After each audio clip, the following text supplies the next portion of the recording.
Bapak Ibu sekalian, mari kita memperhatikan pokok pembahasan yang berikut. Kita sudah mulai ke core mata kuliah.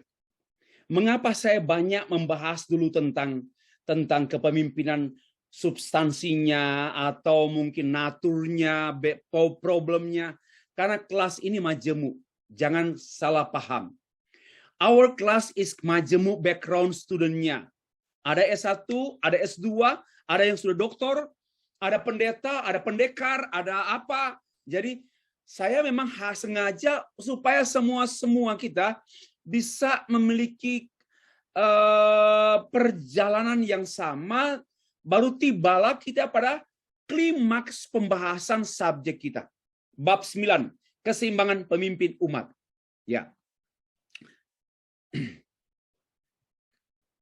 1 Timotius pasal 4 ayat 11 sampai 16. Kita sudah tahu bersama.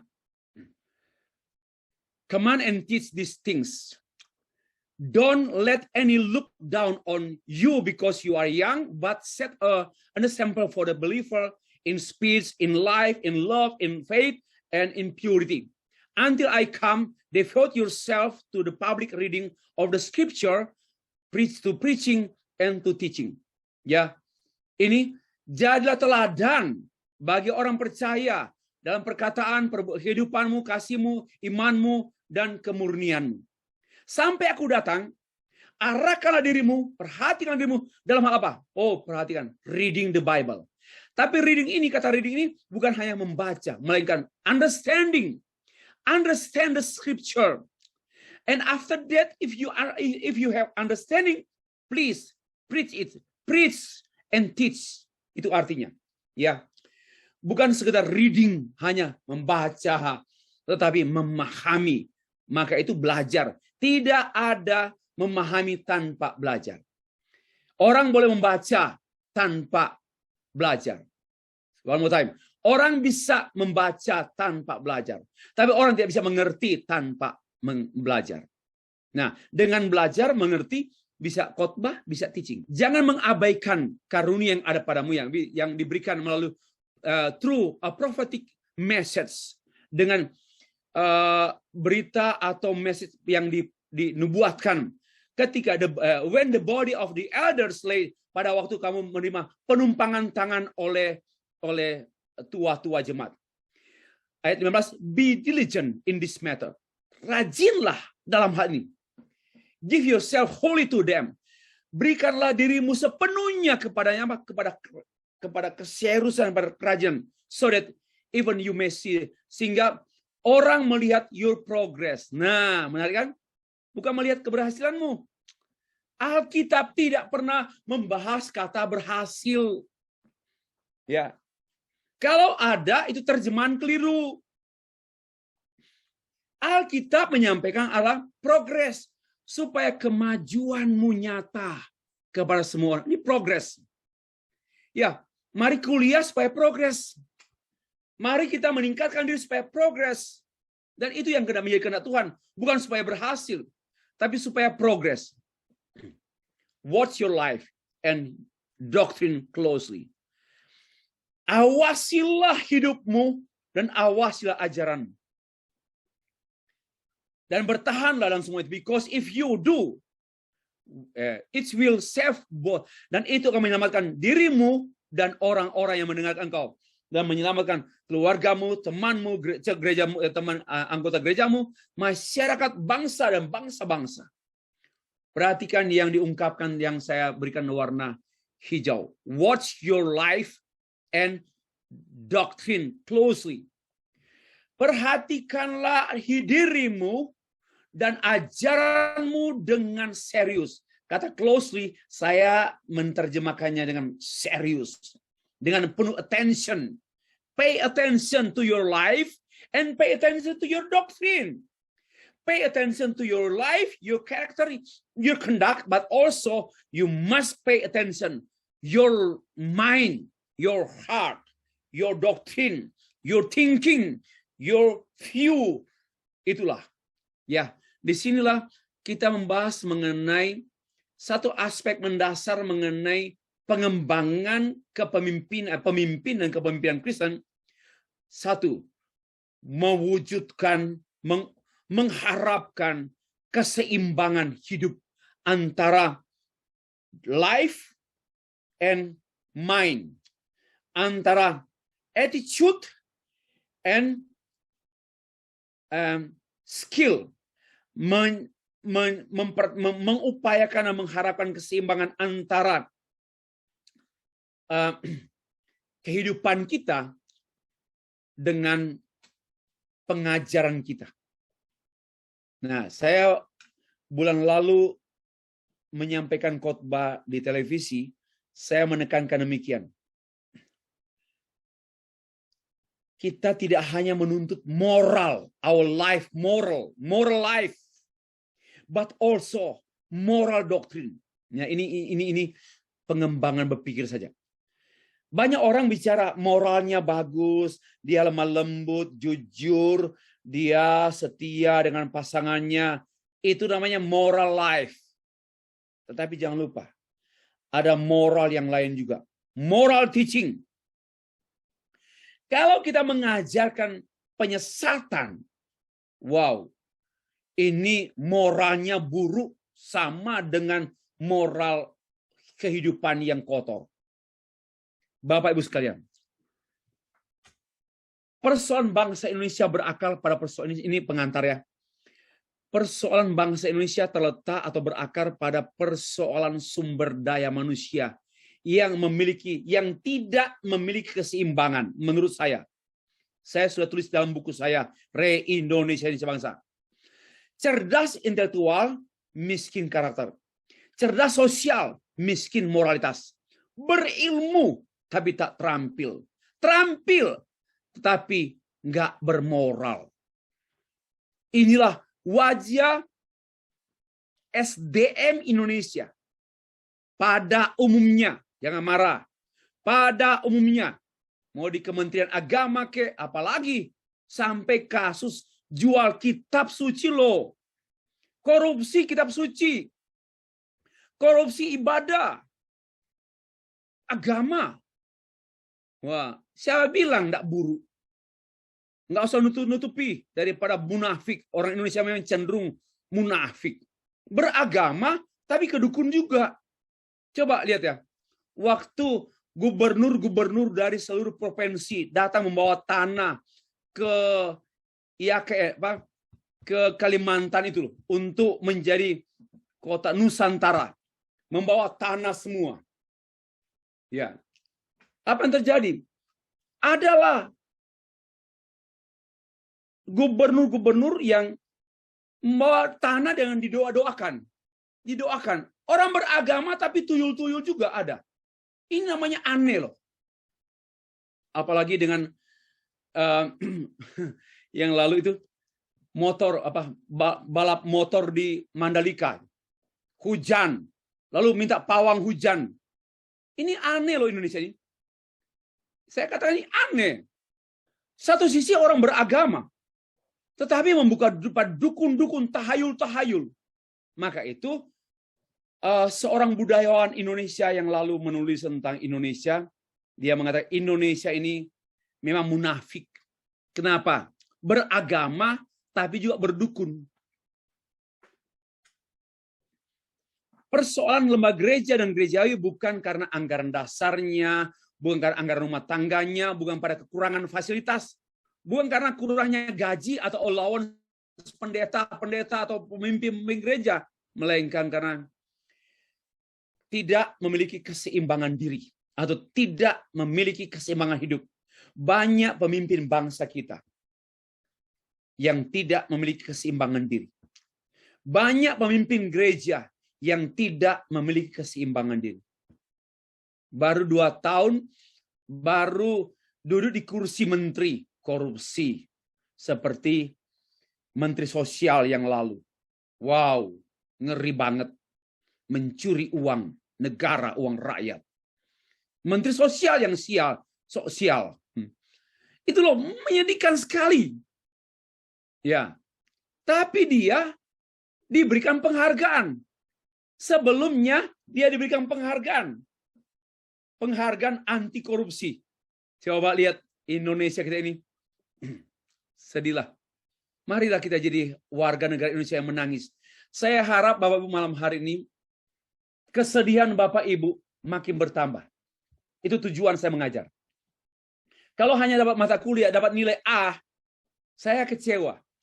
Tapi kalau Bapak Ibu sampai menambah kesedihan dan kesusahan, sehingga menambah jam doa untuk Indonesia, serta menambah kritis kepada bangsa Indonesia, kalau tulislah di newspaper, tulis juga lah di WA kita, nggak apa-apa, asal bicara kebenaran dan punya data yang kuat kan, ya, jangan segan-segan.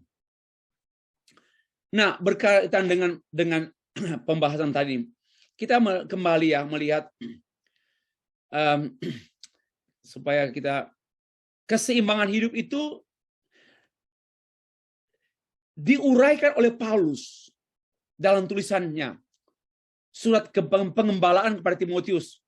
Dengan maksud apa? Untuk menyiapkan bahkan memperingatkan Timotius yang masih muda supaya menjadi hamba Tuhan yang memiliki keseimbangan antara life and doctrine, antara pemahaman dengan kehidupan, antara kelakuan dengan khotbah.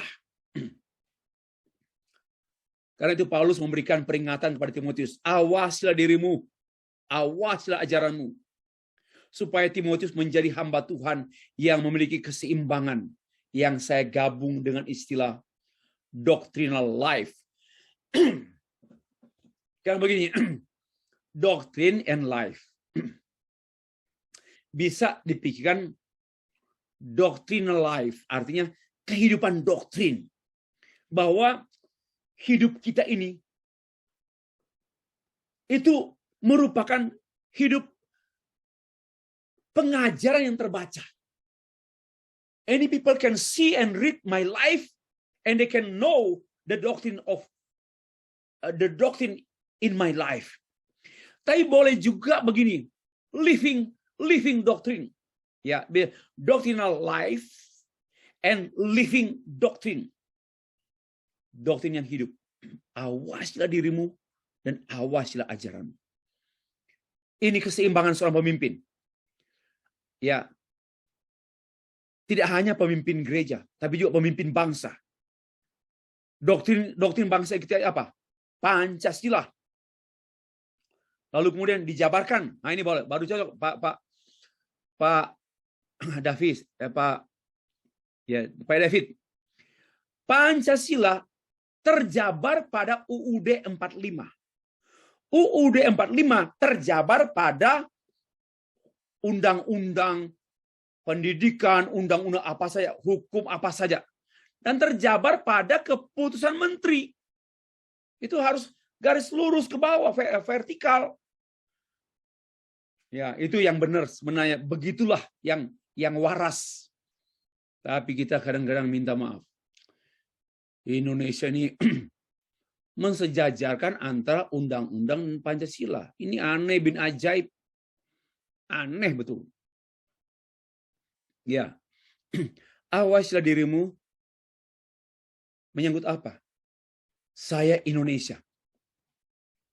Awasilah ajarmu. Saya Pancasila. Ya, ini kalau mau diterapkan di tengah-tengah bangsa kita. Atau dalam kaitan dengan gereja.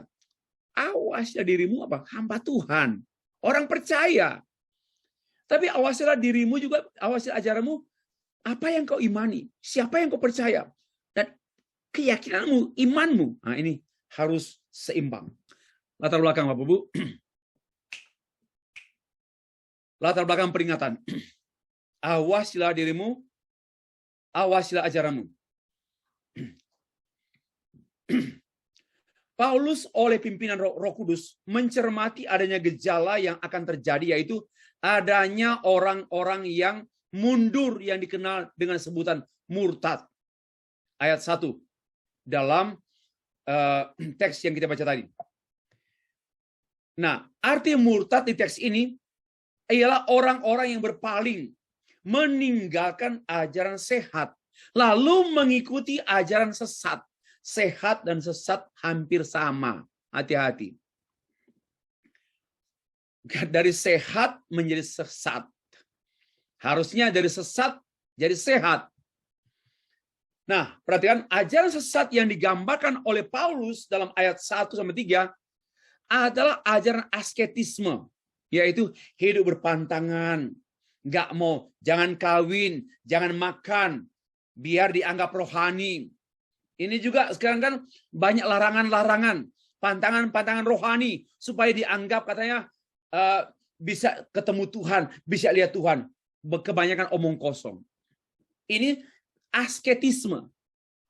Saya harap Bapak Ibu jangan jatuh pada praktek asketisme. Yaitu menahan diri, menyiksa diri, seolah-olah lebih rohani. Demi semakin rohani. Ya, berpuasa, tidak makan, tidak minum.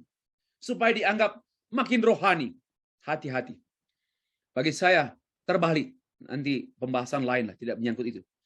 Dari gambaran Paulus ini maka terungkaplah bahwa ajaran sesat pasti diikuti dengan cara hidup sesat. False teaching and false living. Cara mengidentifikasi ajaran sesat yaitu dari cara hidup sesat seseorang. Baru lihat, ajaran sesat itu nampak pada hidup sesat. Kita banyak disuguhi melalui video-video atau YouTube orang-orang yang cara hidupnya sesat, dan dari cara hidupnya sesat itu mengungkapkan ajarannya yang sesat. Ya,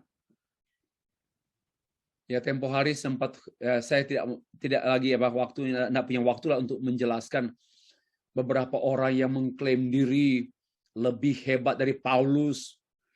Ya, ini lucu sekali. Ada, saya nggak tahu apakah Bapak Ibu watch the video itu. Yang mengklaim diri Tuhan bicara padanya. Lalu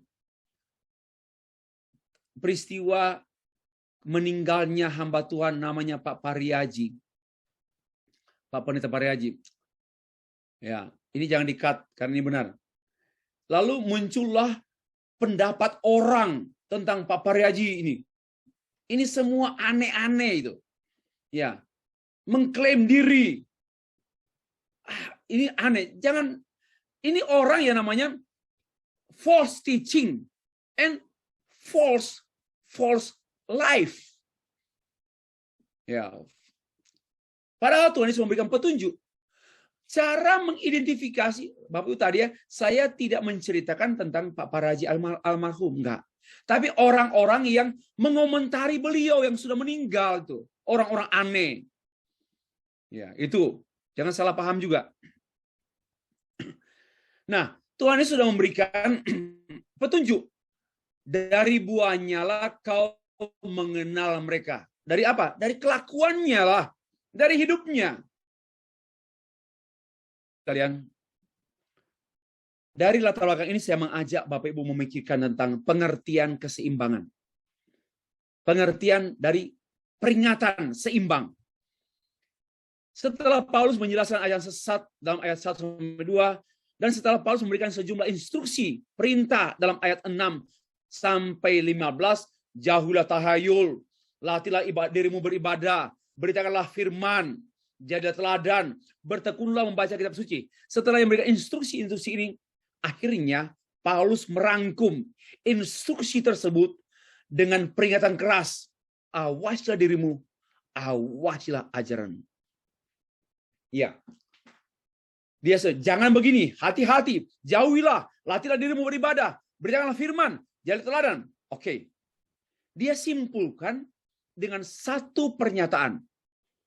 Watch your life and watch your doctrine closely. Ayat 16.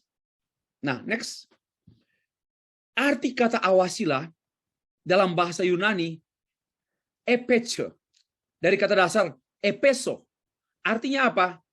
Awasilah artinya berikanlah perhatian yang serius kepada dirimu sendiri. Hai pelayan Tuhan.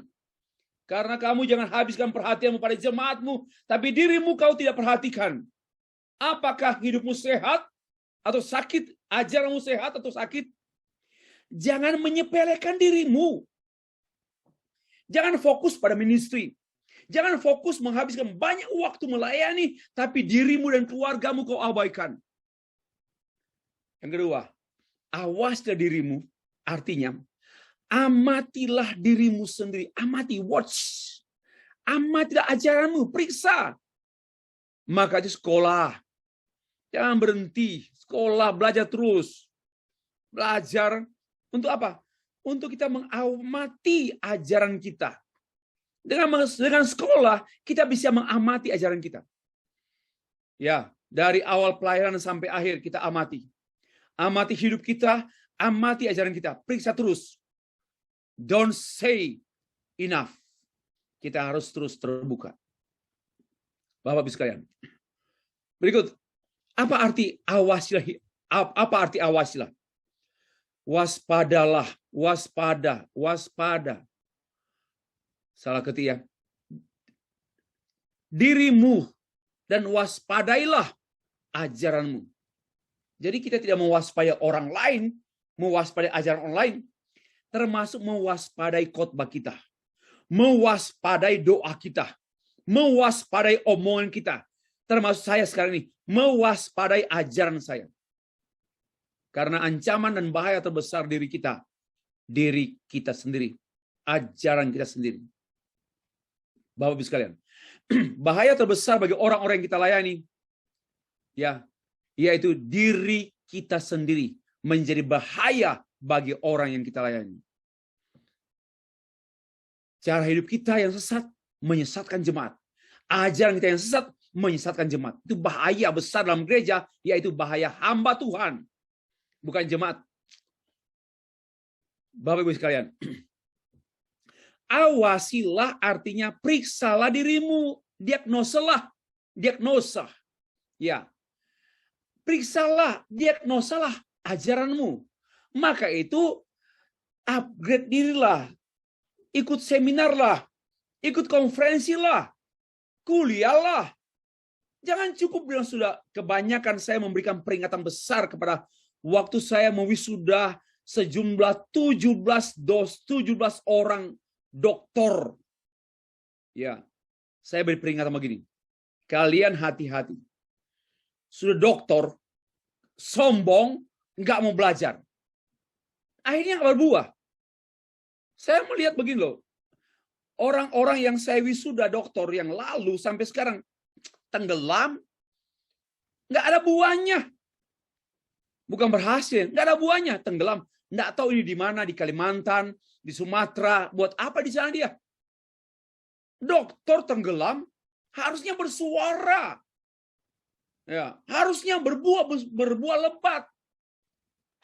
Itu problem. Kenapa? Menutup diri dan tidak mau maju. Oh, Bapak Ibu.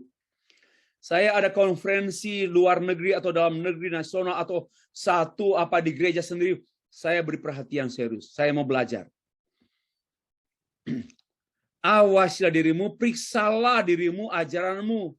Dan bertekunlah dalam semuanya itu. Apa artinya? Bertekunlah, periksa. Sampai mati tetap diagnosa diri. Ya. Awasilah artinya jagalah dengan penuh kewaspadaan dirimu dan pikiranmu serta ajaranmu. Itulah namanya watch your life and watch your doctrine closely. Bapak Ibu sekalian. Yang kedua, keseimbangan diri pemimpin. Kita beri perhatian, keseimbangan diri itu pemimpin. Awaslah dirimu berbicara mengenai totalitas dirimu, personality, life-mu. Itu menyangkut karakter, mental, moral, and lifestyle. Cara hidup, gaya hidup. Awasi dirimu. Awasi dirimu juga awasi ajaranmu. Didaskalia, doktrin. Ya, didaskalia itu bicara mengenai apa? Pemahaman iman, pengakuan iman, dan pegangan iman. Persoalannya bagaimana orang mengawasi doktrinnya sendiri kalau ia sendiri belum memiliki doktrin yang tetap. Masih pinjam sana, pinjam sini, nggak punya pendirian doktrin. Hati-hati. Kemarin saya bertemu dengan seorang teman, Lalu dia bertanya kepada anak saya. Dia bertanya tentang anak saya. Pak Stefri, apakah anak Bapak sudah mempunyai pendirian doktrin? Karena dia membaca buku-buku anak saya. Anak saya menulis 2 buku. Lalu dia tanya, apakah anak Bapak sudah memiliki pendirian doktrin? Saya jawab, mungkin dia dengar di sini. Belum.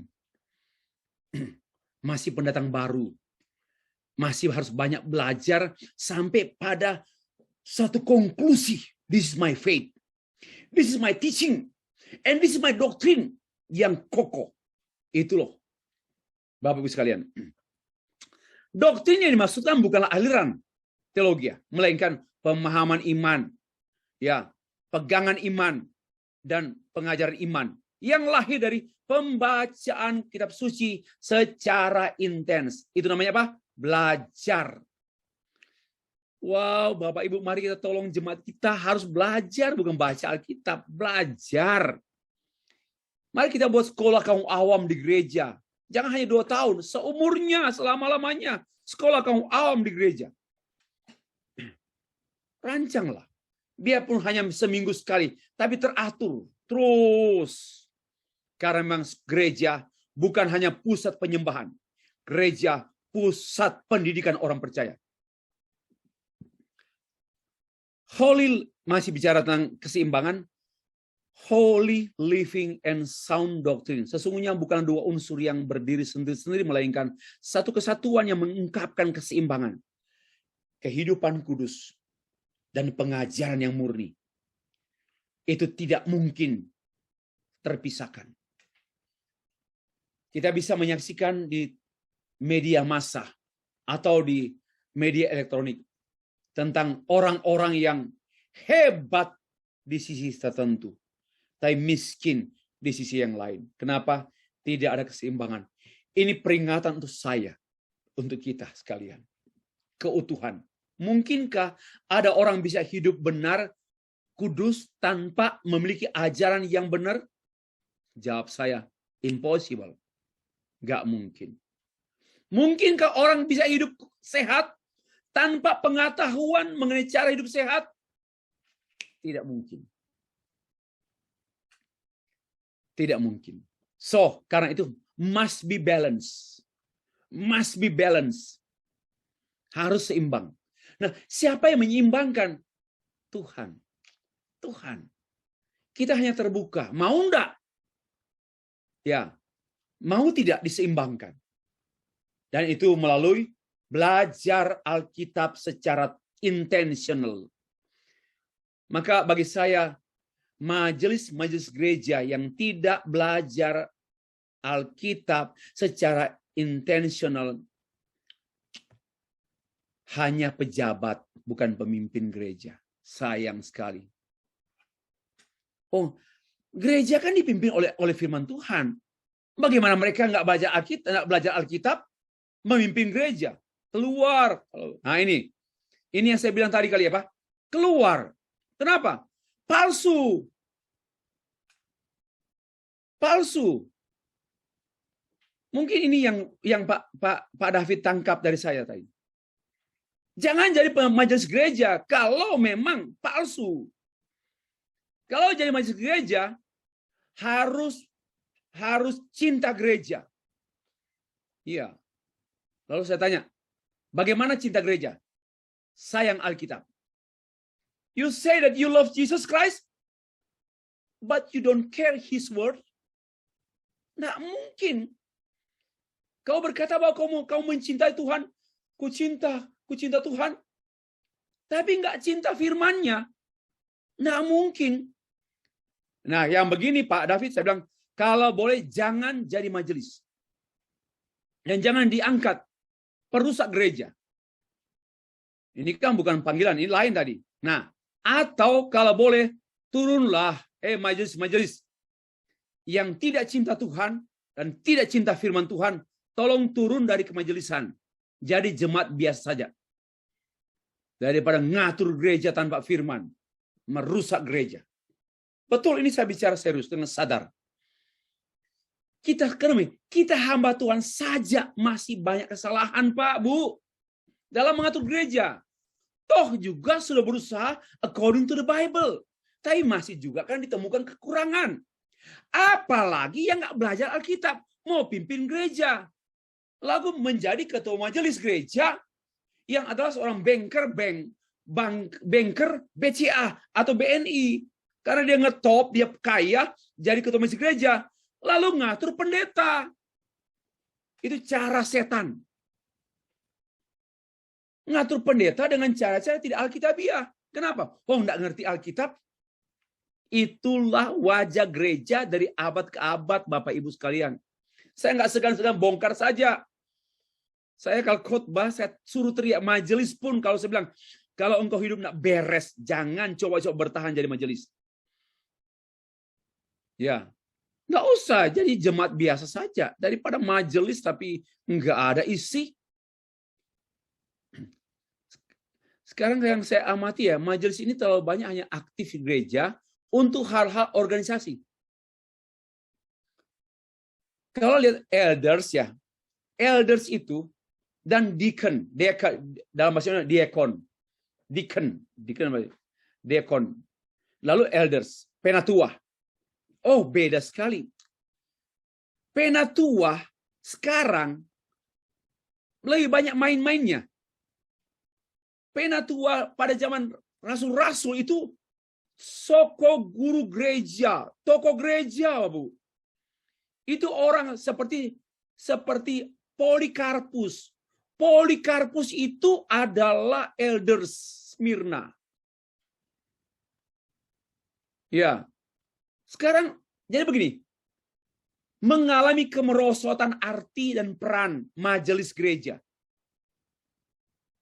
Merosot. Maka saya nggak segan-segan, nggak usah jadi majelis lah daripada merusak gereja. Ya rajin sih rajin, tapi rajinnya nggak sesuai dengan firman Tuhan. Rajinnya sesuai dengan perusahaan dia.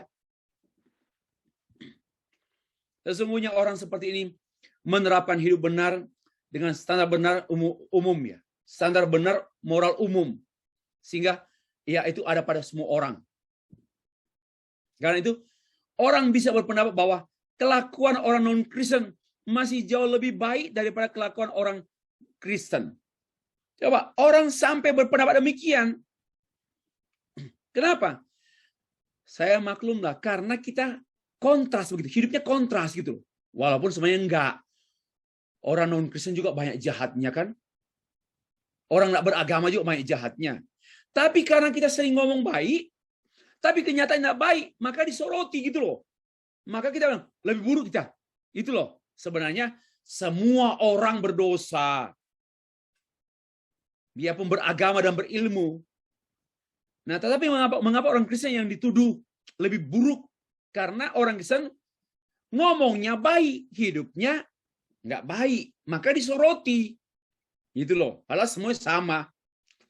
Sesungguhnya kehidupan benar adalah lahir dari ajaran benar, dan kehidupan benar adalah buah dari ajaran benar. Mungkinkah ada orang yang memiliki ajaran benar namun hidup tidak benar? Tidak mungkin ada, tidak mungkin. Nggak mungkin. Kalau ada, berarti ajarannya tidak benar. Berarti dia pembohong. Dan saya yakin, orang yang ngomong kebenaran, dengar ya, misalnya, dia baru saja menipu, mencuri uang gereja, bahkan uang orang, ya dia rentenir dan sebagainya, tapi dia disuruh khotbah. Dan khotbahnya itu terdengar benar. Tapi itu bukan kebenaran. Beda ya. Terdengar benar bukan berarti kebenaran. Ya, dan tidak akan ada orang yang menyembah Allah dan tunduk, percaya dan bertobat dengan omongan benar, tapi bukan kebenaran. Harap cermati baik-baik. Oke, saya pikir lewat saja ini. Saya lewat saja. Oke. Nah, cara menjadi pemimpin memiliki keseimbangan. Beritakanlah dan ajarkanlah. Ini, perintahkanlah dan ajarkanlah. Itu namanya awal, itu dalam ayat 11. Tolong perhatikan ayat 11. beritakanlah dan ajarkanlah. Itu namanya awasilah ajaranmu. Dua, ini bisa diuraikan ya. Terus melayani dengan giat, melayani tanpa kompromi. Saya berharap Bapak Ibu please, jangan sampai kompromi. Ya. Ada hal-hal yang perlu kita putuskan secara, ada policy ya, kebijaksanaan. Karena banyak faktor. Tapi jangan mengkompromikan kebenaran. Jangan. Yang kedua, hiduplah menjadi model. Itu diungkapkan baik menjadi teladan dalam perkataanmu, tingkah lakumu, kasihmu, kesetiaanmu, kesucianmu. Apa artinya? Awasilah dirimu. Menarik loh. Jadi disimpulkan dalam ayat terakhir itu, awasilah dirimu, awasilah ajaranmu. Itu merupakan kesimpulan Paulus dari satu, beritakanlah. Apa artinya? Awasilah ajaranmu. Hiduplah menjadi teladan bagi orang percaya dalam perkataan, tingkah lakumu, kasihmu, kesetiaanmu, kesucianmu. Apa artinya? Awasilah dirimu. Menarik ya. Ini Alkitab ini tersusun rapi. Ya. Alkitab kita ini tersusun rapi, terstruktur. Dan kalau saya mau tambah ya, sangat rasional. Nah, ini saya tambahkan. Tapi Bapak Ibu pasti tergoncang. Nanti mata kuliah berikutlah. Kalau kita bertemu lagi mata kuliah mengenai mata kuliah filsafat ilmu, nanti Bapak Ibu dapat jawabannya. Memang Alkitab rasional. Siapa bilang rasional? Banyak orang yang Alkitab ini enggak rasional karena mujizat Allah. Salah. Alkitab itu rasional. Yaitu rasionya Allah. Enggak ada rasio setan, rasio manusia. Manusia pun hanya mengikuti rasio Allah. Allah menciptakan langit bumi ini dengan keteraturan rasional. Dengan keteraturan korespondens. Keteraturan konsistensinya. Enggak ada ketidakteraturan. Karena ini idenya Allah, pencipta itu, dia menciptakan keteraturan. Apalagi Alkitab. Seluruh Alkitab teratur. Tidak ada konsistensi, tidak ada inkonsistensi dalam Alkitab. Menarik. Maka kita waktu membaca Timotius ini, wow, awaslah dirimu, awaslah ajaranmu, ini ternyata merupakan simpulan Paulus dari uraian ayat-ayat sebelumnya. Kan? Nah, perhatikan. Membaca Alkitab. Jadi gini, cara kita mengalami keseimbangannya, menjadi pemimpin yang seimbang, satu, tetap melayani Tuhan. Jangan berhenti melayani Tuhan. Ya. Beritakan terus, katanya, karena ini present tense. Beritakan terus melayani dengan giat, melayani tanpa kompromi. Itu yang dimasukkan beritakan. Yang kedua, hiduplah menjadi model. Bapak Ibu, memang betul-betul saya katakan, kita tidak mampu. Berapa hari yang lalu saya melayani satu kota. Lalu ada seorang pemuda setelah saya memberikan ceramah. Seorang pemuda datang menghampiri saya. Dengan dia tingkah lakunya begini. Kayaknya dia mau mendekati saya. Saya panggil, sini. Kenapa? Pak Pendeta, boleh tanya? Ya boleh, tentu. Apakah saya boleh sekolah teologi ya? Tapi saya melihat diri saya nggak cocok, Pak. Saya masih begini, masih begini, masih begini. Ya justru karena itu kamu sekolah. Supaya kamu dibereskan Tuhan. Karena begini, sahabatku. Saya ikut Tuhan bukan hukum, moral. Saya harus tidak boleh berzinah, tidak boleh berbohong, tidak boleh menipu. Bukan. Tidak seorang pun berhasil. Ya, saya kata berhasil kan? Tidak seorang pun berhasil. Karena kita pasti gagal. Tidak bisa. Karena ini bukan hukum. Kalau kita bisa berkata ini, menjadi teladan dalam perkataan, tingkah laku, kasih, kesetiaan, kesucian, itu karena kasih karunia Allah. Dan karena firman itu sendiri. Dan karena Roh Kudus. Bukan kita. Maka jangan gentar untuk hidup kudus. Jangan gentar untuk hidup penuh kasih. Jangan gentar. Kalaupun sempat gagal, ya balik lagi. Ya, perbaiki lagi, bertobat lagi, perbaharui diri, terus menerus. Bapak Ibu, inilah yang ketiga, bagaimana cara untuk memiliki keseimbangan sebagai pemimpin. Terus membaca Alkitab secara intens, kurikuler, public reading. Karena dalam ayat 13, Bapak Ibu kalau baca ayat 13 ini ya, dalam bahasa Inggris diungkapkan public reading. Apa arti public reading? Artinya membaca, mempelajari Alkitab dalam proses pembelajaran bersama. Itu namanya public reading. Apa artinya? Seperti kita ini loh, kuliah. Proses belajar Alkitab secara bersama, public reading. Itu cara untuk seimbang. Maka itu berhenti belajar, pasti Bapak miring. Dengar saya baik-baik. Bapak Ibu berhenti belajar, berhenti mengembangkan diri, mengembangkan kompetensi, mengembangkan kecakapan, mengembangkan keterampilan, dan mengembangkan kepemimpinan, Bapak Ibu mulai miring.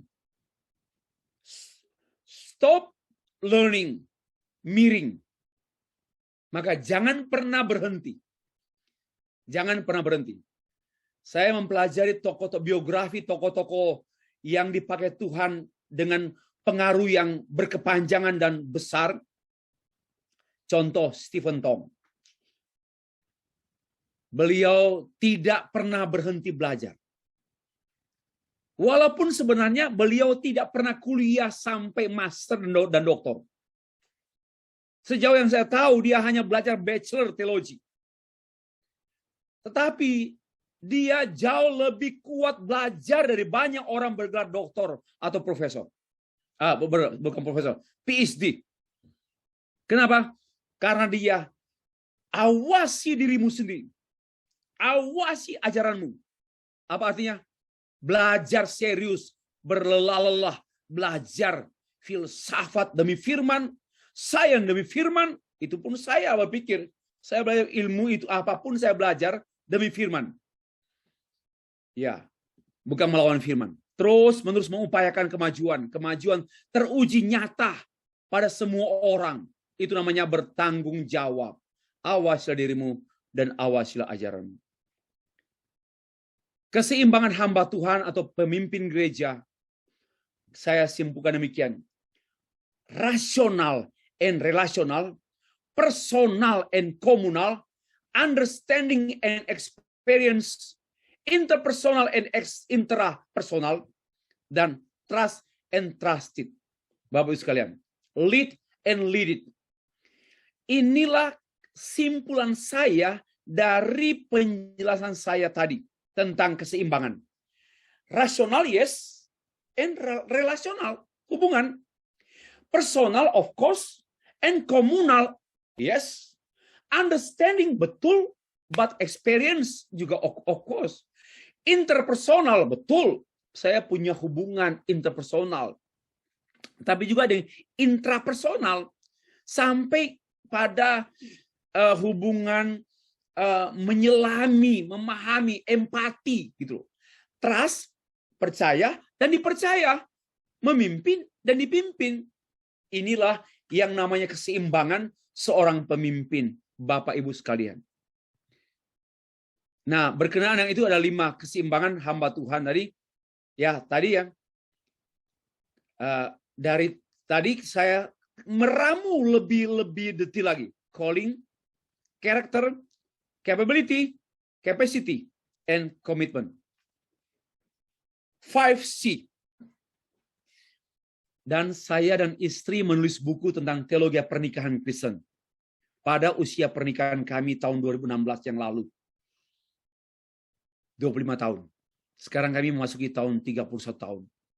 Kami menulis buku tentang teologi pernikahan Kristen di tengah krisis. Dan kami menyampaikan 5C, 5C. 5C bukan key. Prinsip dasar pernikahan yang mencapai tujuan Tuhan. Bukan bahagia itu duniawi betul. Saya harap pendeta-pendeta berhenti khotbah. Pernikahan yang bahagia, pernikahan yang bahagia. Tidak ada dalam Alkitab. Di dalam Alkitab tidak ada pernikahan yang berbahagia. Enggak ada. Ya, yang ada itu pernikahan yang berkenan pada Tuhan. Walaupun berantem-berantem suami istri. Tapi nggak bercerai. Kenapa? Saling membentuk. Tuhan membentuk dan memberkati. Tetapi yang paling penting, suami istri mencapai tujuan Tuhan. Dengan anak, dengan tugas kerja, perusahaan, juga dengan pelayanan gereja. Mencapai tujuan Tuhan. Nah, ada 5C. Nah, jadi sebelum ada 3G, saya sudah 5C.